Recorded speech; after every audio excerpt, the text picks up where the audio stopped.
хубаво. Втория трябва да е грубо, с практика. Вижте, няма нищо. Всичко е останало ето тук. Така. На всичките. Ето. Така. Още 3. Най-хубаво на хората на село, които си ги гледат, нали? Ама ние поне сме в София.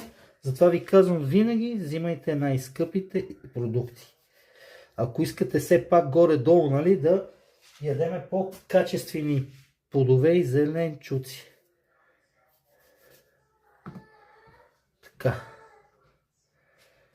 И каймата ни е тук. Тя трябва на стайна температура. Така. И каймата ни е тук. Тя трябва на стайна температура. Поне сега ще я правиме. Сега приготвяме си 2 съда. Един за мене и един за Нели. Така. До минути.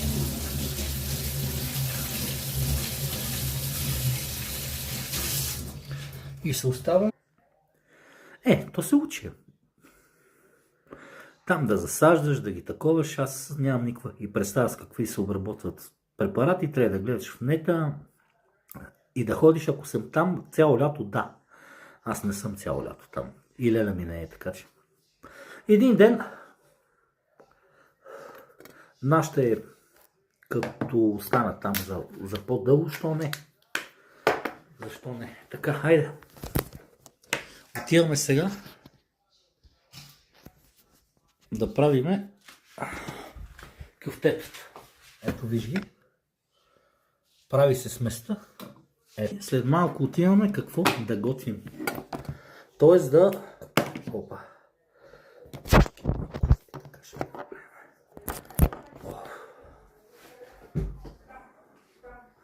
Аз ли? Аз слагам малко. Общо взето, доматите, които са тези, които аз ги взимам скъпите, те не са толкова кисели. И аз, те, които са по-ефтините, повече киселет, а червения и домат някак си няма киселиност в него и винаги слагам. Аз сложих 2 капки, бе, човек, смисъл, стига, бе. Не съм ми като ония психопат. Мани. Сега отиваме, пускаме котлончето и ги изпържваме за 15 минути. Не. Знам, майка ми ги правила, баба ги правеше с хляб и сейце майка е слагала щипка сода за хляб, аз не и понасям тази храна. Аз обичам да е чисто. Виждаш, взимам си микс. Едно време ги правихме с